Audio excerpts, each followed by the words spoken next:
하나님은 심판하시는 하나님이십니다. 할렐루야. 우리는 다 누구나 마지막이 있죠. 그리고 그 마지막으로 끝나는 게 아니라 또 다른 그 마지막이 또 다른 시작이라는 겁니다. 그래서 우리는 다 누구나 다 이 땅에서 또 육체를 쉬게 하고 우리의 영혼은 하나님 앞에 돌아갈 날이 있습니다. 그죠? 그 하나님 앞에 돌아가면 우리는 다 누구나 다 하나님의 심판대 앞에 선다는 거예요. 하나님의 판단을 받는다는 거죠. 근데 그 판단의 기준이 뭐냐면 두 가지인데, 하나는 뭐냐면 우리에게 예수 그리스도를 믿는 믿음이 있느냐 없느냐를 따라서 영생이냐 또 멸망이냐 지옥이냐라고 또 판단이 되고, 또 하나가 뭐냐면 하나님께 속한 자인데, 하나님께 속한 자인데 우리의 삶에서 하나님이 주신 능력을 가지고 얼마나 열매를 맺고 살았느냐. 그죠? 성령이 주시는 열매가 사랑과 희락과 화평과 오래 참음과 자비와 양선과 충성과 온유와 절제잖아요. 그런데 하나님이, 지난주에 말씀드렸지만 하나님이 보시는 게 뭐냐면 사랑이라는, 우리가 얼마나 사랑했느냐, 우리가 얼마나 사랑하고 또 섬기며 살았느냐. 그죠? 우리가 원수를 사랑하고 미워하는 자를 선대하고, 그죠? 우리를 핍박하는 자를 위해서 축복하는 것, 얼마나 그런 삶을 살았느냐라는 게 중요해요. 그래서 이 본문 지난주에 봤지만 32절에 너희를 사랑하는 자를 사랑하면 칭찬받을 것이 무엇이냐 그잖아요. 우리를 선대하는 자를 위해서 또 선대하면 우리의 받을 상이 없다는 거예요. 칭찬받을 것이 하나도 없다라는 거죠. 우리는 하나님 앞에 서야 되는데 사랑하는 자를 위해서 사랑하는 게 아니라, 우리를 선으로 대하는 자에게 선으로 대하는 게 아니라, 우리의 대적이 될지라도, 우리를 배신할지라도, 우리 원수와 같이 행할지라도 우리는요 변함없이 사랑할 수 있는 그 사랑을 해야 된다는 겁니다. 할렐루야. 이게 도무지 불가능하잖아요. 왜?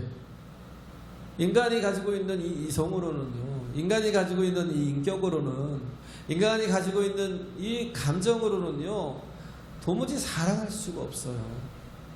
우리는 그런데 무엇으로 사랑할 수 있냐면 믿음으로 가는 거예요. 믿음으로. 왜? 하나님을 믿으니까 사랑할 수 있는 거예요.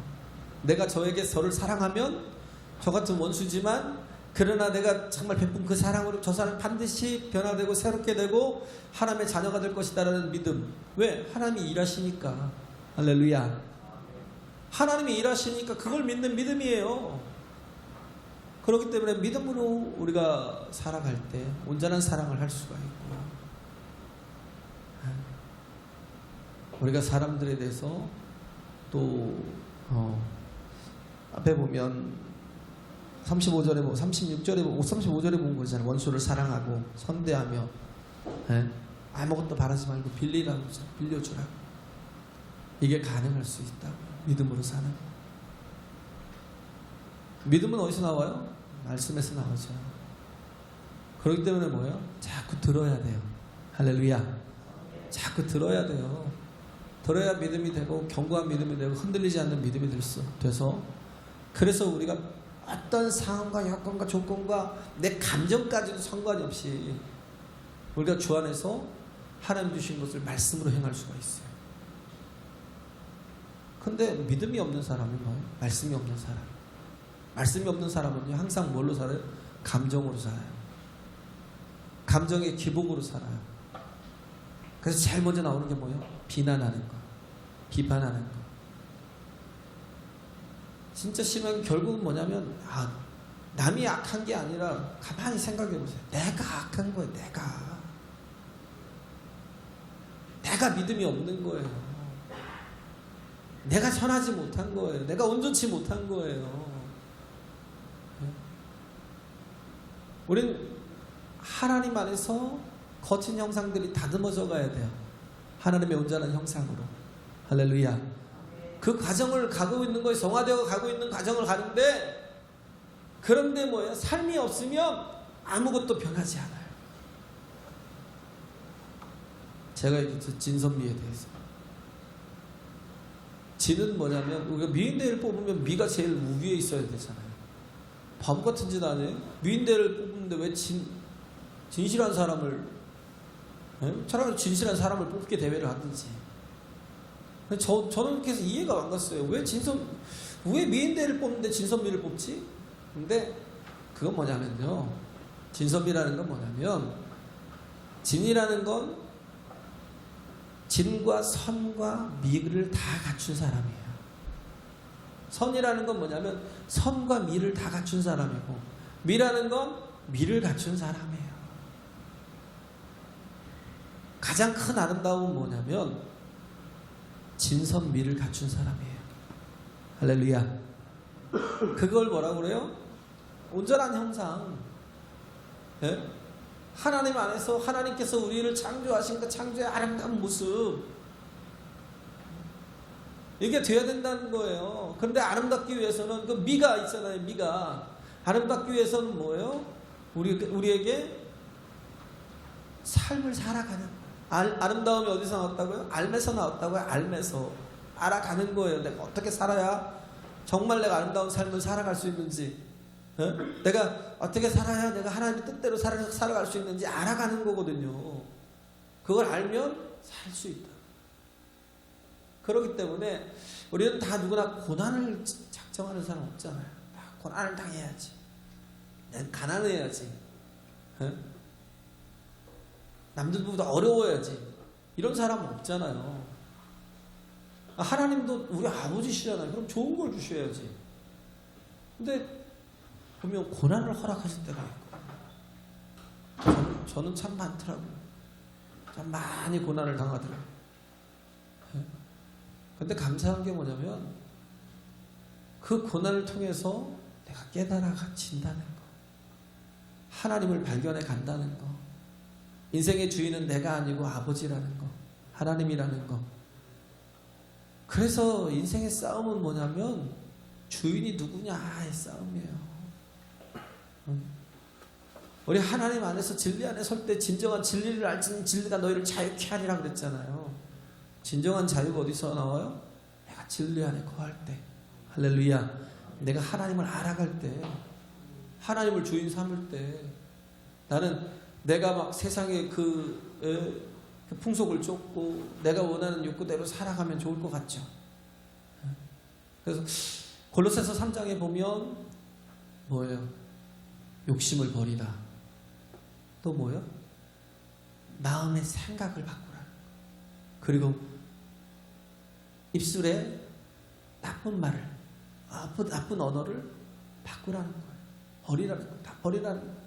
나쁜 생각도 버리고 나쁜 욕심도 버리고. 욕심이라는 게 뭐예요? 하나님께서 내게 허락하지 않은 것을 자꾸 추구해 가는 거예요. 하나님께서 내게 허락하지 않은 것을 하나님께서 내게 주신 것이 있잖아요. 그거 어떻게 알아요? 기도하면 알겠고요. 살아보면 하나님께서 주신 은사가 뭔지를 알아요. 근데 그 은사로 살지 않고 자꾸 뭘로 살아요? 내가 주인 되다 보니까 자꾸 세상이 주는 그 유행을 따라 살려고 그래요.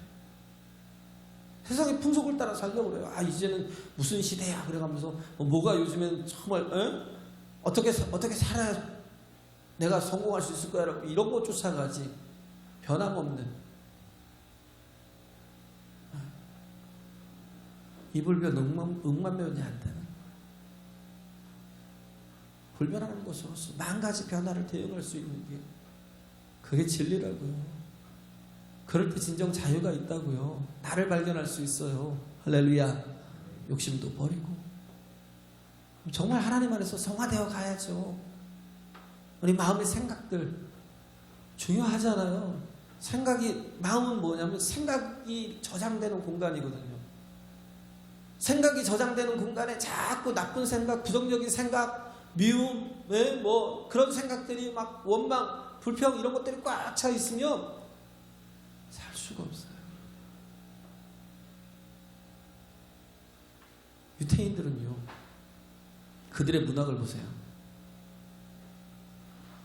그들의 삶을 먼저 보면 유태인들은 그냥 그 태동 자체가 인큐베이트였잖아요. 어디가 애굽이요. 그죠? 처음 태동이 그 민족이 한 민족으로 이렇게 나올 수 있는 태동이 어디였냐면 애굽이었어요. 애굽에서 뭐부터 했어요? 종이 됐어요. 종으로 살다가 정말 하나님 앞에 신음하고 살려달라고 하니까 하나님 그 건져주시는 거예요. 모세를 통해서 그래서 홍해를 건너서 나가서 거기서부터 정말 그 시내산에서부터 그 호렙산에서부터 이렇게 말씀을 받기 시작하고 그 하나님 앞에 예배하기 시작하고 하나님께서 그들을 부르신 이유가 뭐예요? 19장에 출애굽기 19장에 보면 내가 너희를 예배자로 그들을 구원하신 이유가 뭐? 예배하게 하기 위해서. 또 뭐예요? 기도하게 하기 위해서. 또 하나는 뭐예요? 증인된 삶을 살게 하기 위해서. 할렐루야. 이게 뭐예요? 축복된 삶이라는 거예요. 기도가 뭐예요? 내가 하나님과 교통하는 거잖아요. 하나님이 하늘문을 여셨다는 게 복이에요. 할렐루야. 하나님이 나의 음성을 들으신다는 게 복이에요. 근데 기도하면 막 내가 왜 기도를 해야 되는지, 왜 목사님 자꾸 하기 싫은 기도를 시키는지. 바보죠. 왜 세상은 막 어떻게든 몸을 다하고 막 힘을 다하고 시간을 다하고 막 몸이 부서져라 막 조금이라도 더 벌면 막 위험한 일까지도 막 자처하면서 하면서 하나님 앞에 기도를 안 해요. 왜? 하나님 살아계시면 안 믿으니까. 그가 나를 도우신다는 걸, 하나님이 나의 아버지시다는 걸 안 믿으니까. 예배를 소홀히 해요. 예배를 별로 중요시 안 해요. 세상 일이 더 중요하지. 사람이 더 중요하고. 하나님이 제일 중요하다니까요. 왜? 그가 심판자이고 판단하시는 분이기 때문에. 할렐루야. 그가 우리에게 예배할 수 있는 문을 열어주시니 얼마나 감사해요. 우리는 정말 죄인이라 우리는 우리의 힘으로는 도무지 우리의 이 멸망의 몸을, 이 사망의 몸을 벗어날 수가 없는데, 그런데도 불구하고 하나님께서 예수 그리스도를 통해서 우리를 구속하시고 씻어주시고 용서하시고 하나님 앞에 예배의 자리에 정말 나올 수 있도록 이끌어 주셨잖아요. 이게 우리의 특권이라고요. 왕같은 제사장이라고요. 할렐루야. 그래서 우리 마음의 생각, 여기에 뭐예요? 하나님의 선한 말씀이 있으면, 선한 말씀이 있으면 우리가 정말 이런 모든 것들로 인해서 어그러져 있거나 거칠어진 형상으로 살지 않아요. 변화될 수 있다고요. 진선미 아름다워질 수 있어요. 또 선을 선택하며 살 수가 있어요. 왜 맨날 우리가 가진 그 능력을 가지고, 가진 시간을 가지고, 가진 정보를 가지고 뭘 해요? 자꾸 악한 일에 써요. 그저는 남을 배신하는 일에 쓰고, 남을 죽이는 일에 쓰고. 선이 뭐예요? 선이라는 거 하나님께서 내게 주신 것을 가지고 선하게 사용하는 거예요. 할렐루야. 선하게 사용해 가는 거예요. 제가 얘기했지만 유태인들은 증오하는 문학이 없어요. 우리나라는 뭐 999번의 외척에 뭐 침략을 받았네 어쩐네 해서 맨 보면 한도 많고, 우리나라 드라마 보세요. 맨 복수극이에요. 맨날 여기서 당하고 또 당하면 또 뭐예요? 다시 막 한 10배로 100배로 갚아주는 복수를 하면 마음이 시원해서 드라마가 끝나요. 그러면 우리는 그게 참 잘된 드라마라고 막 칭찬을 해요. 우리 문화가 그래요. 문화가. 우리 문화는요, 거의 보면 이렇게 그런 증오 문화가 되게 많아요. 근데 유태인들은 그게 없어요. 유태인들은 430년간 포로 생활도 했죠. 나중에는 또 어떻게 했어요?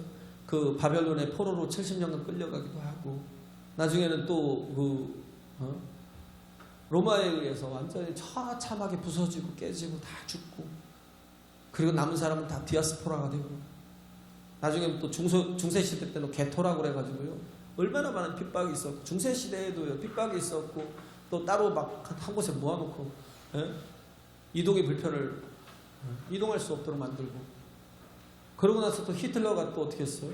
600만을 학살했어요. 그냥 끊임없는 고난이, 끊임없는 아픔이, 끊임없는 정말 절망인데, 그런데도 불구하고 그들에겐 증오의 문학이 하나도 없어요. 있다 하면 뭐 그들이 보여준 문학 같은 게 그런 건 쉰들러 리스트 같은 거, 아니면 빅터 프랭클의 죽음의 소용서 같은 거. 거기는 원망을 하려고 쓰는 게 아니에요. 처참한 광경을 뭐예요? 말을 하지만 그런 비참한 상황을 얘기하지만 그 속에서 뭐예요? 또 소망이 있다는 거예요. 희망이 있다는 거예요. 또 하나님이 일하신다라는 거예요. 할렐루야. 그걸 말을 하려고 하는 거예요. 그렇기 때문에 증오의 문학이 없어요. 거의 없어요. 왜 증오의 문학이 없을까요? 그들은 우리와 다른 성정이에요? 안 똑같아요. 그들 보면 역사 보면 참 진짜 한심하게 짝이 없을 때가 되게 많잖아요. 그런데도 불구하고 그들에게 그런 문학이 없었던 이유가 뭘까요? 그들은 그렇게 증오하면 죽는 걸 아니까. 그렇게 원망하고 불평하면 죽잖아요. 그걸 배운 거예요. 그렇게 하면 내가 정말 내가 죽는 거예요. 하나님 앞에. 이미 다 죽었어요. 증오하던 사람들은 이미 다 죽었다고요. 산 사람들은 누구예요? 증오 안 한 사람들. 증오 안 한 사람들. 우린 주님 안에서 정말 아름다운 형상으로 다듬어져 가야 된다니까. 정말 이렇게 무리한 요구를 하시는 것 같아요, 주님이. 예? 본문에도 보면 계속 그러잖아요. 37절, 38절에도 보면 비판하지 말라는 거예요. 정죄하지 말라는 거예요. 용서까지 하라는 거예요. 그리고 주라는 거예요. 야, 비판하지 말고, 정죄하지 말고. 이게 막 계속적으로 이렇게 커져가잖아요. 예? 용서하고, 그리고 또 오히려 또 주래요.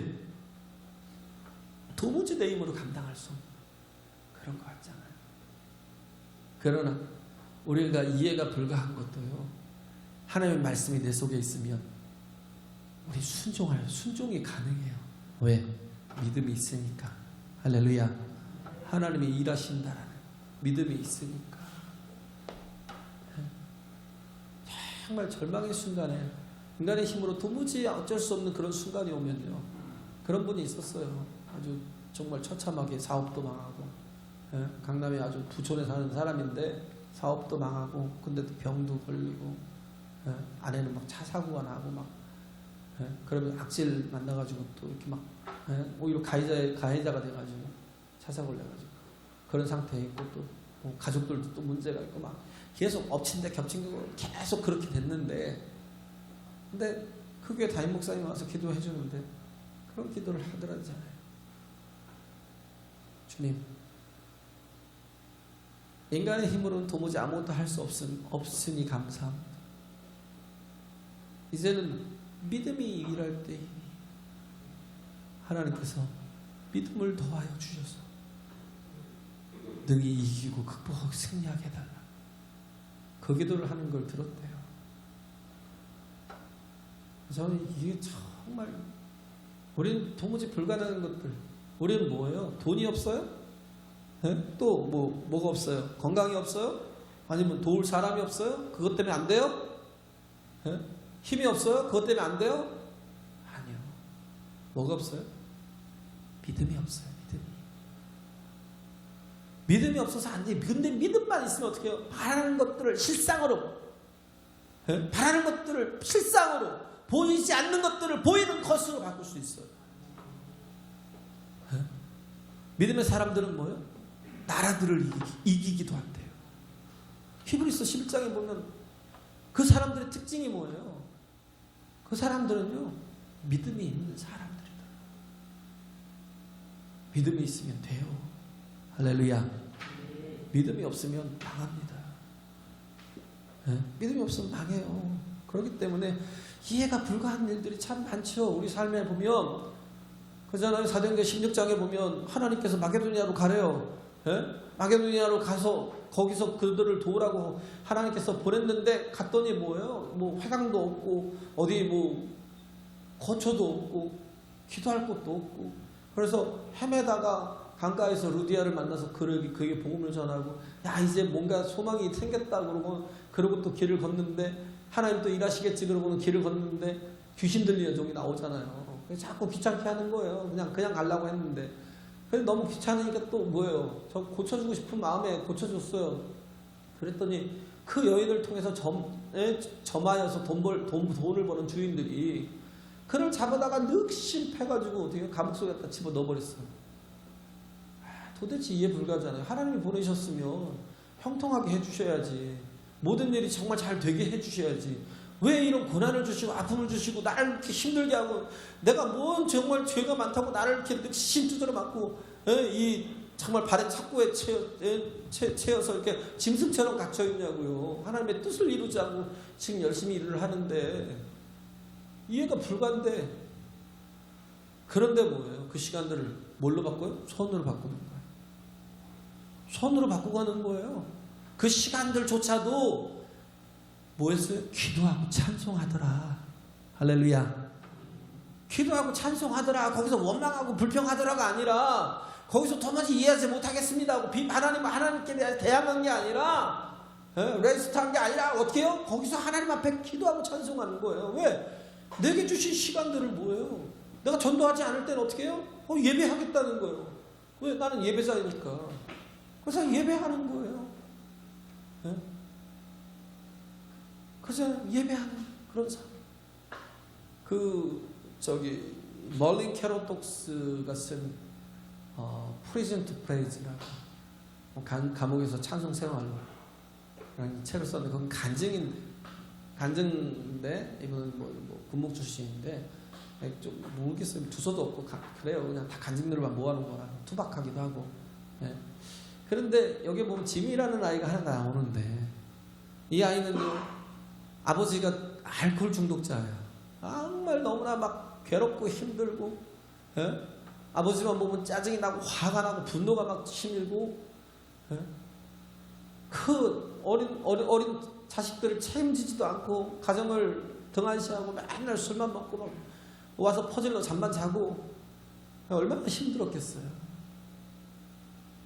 내가 이 집에 태어난 게 저주야 그러고 살았는데, 어느 날 예수님을 만나고 나니까 정말 바뀐 거예요.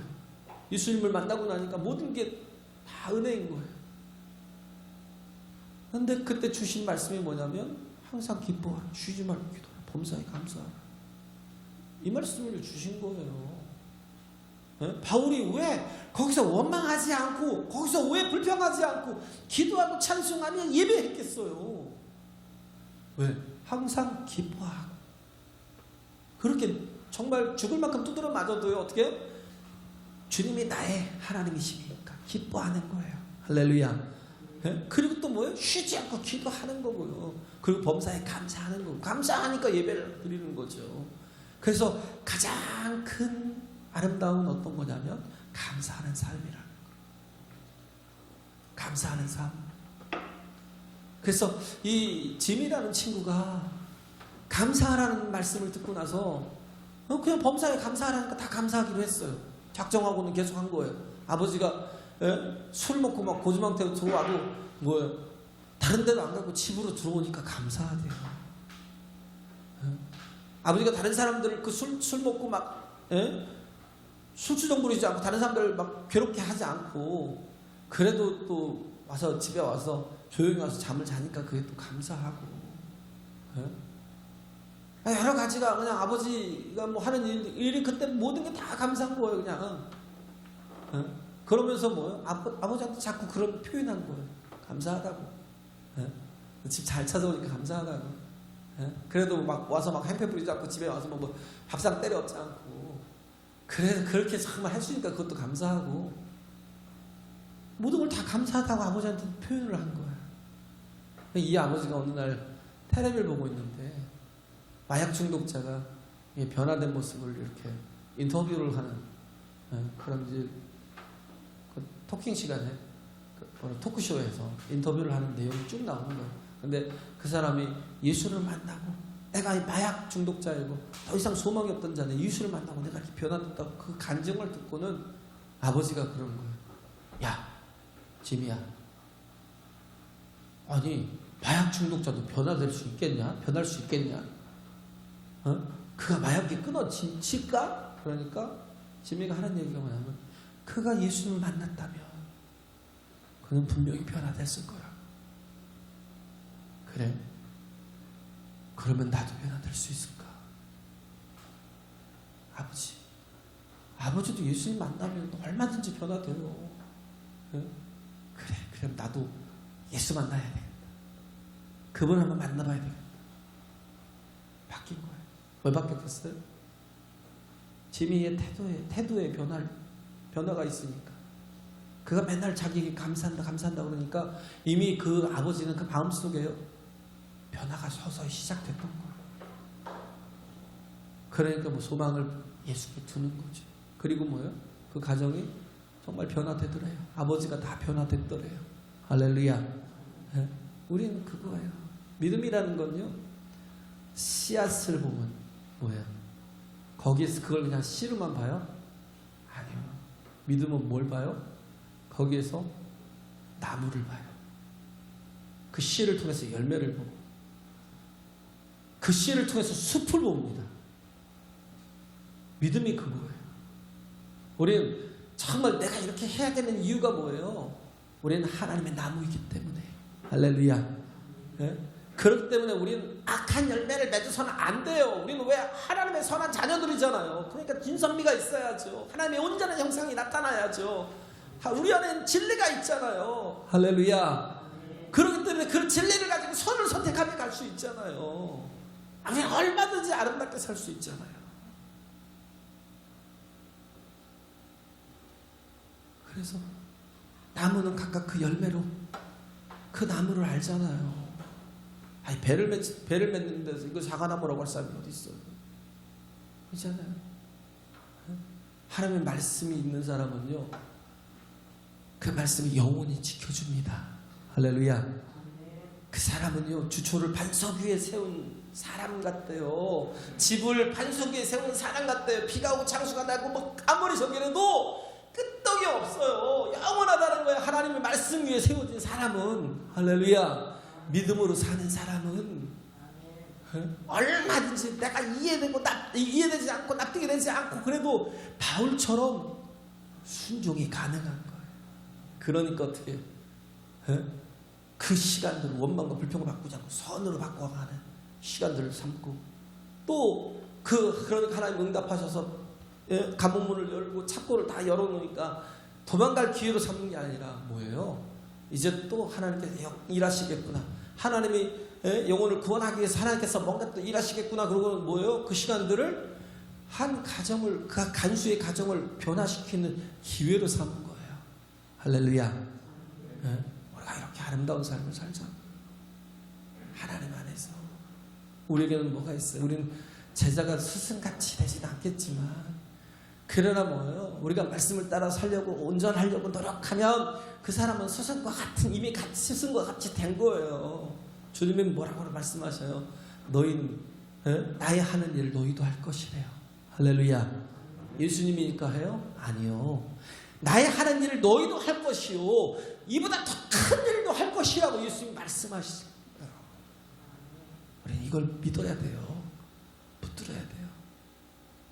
그래서 우리 안에서 선한 열매가, 생명의 열매가, 우리 안에서 살리는 열매가, 구원의 열매가 계속 맺혀져야 돼요. 자꾸 하나님이 주신 그 기회를 가지고 자꾸 죽이는 데 쓰고, 우리에게 주신 힘을 가지고 자꾸 남을 모함하는 데 쓰고, 우리에게 주신 힘을 가지고 자꾸 내 욕심과 그런 또 마음의 그런 마음들, 어떤 마음들이죠? 나쁜 생각과 또 나쁜 언어를 말하는 그런 마음들 말고 다 내려놓고 다 버리래요. 다 버리래요. 하나님의 선하신 뜻이 우리 안에서 이루어지도록 우리 자신을 바꿔가자고요. 그러면 가정이 살아요. 내가 변하면 분명히 내가 변하면 분명히 가정이 삽니다. 할렐루야. 가정이 살면 분명히 우리 교회가 살아요. 우리 교회가 살면 세상이 변합니다. 우리는 뭘 봐요? 씨앗을 통해서. 하나님 오늘 말씀 주신 이 말씀을 통해서 뭘 봐요?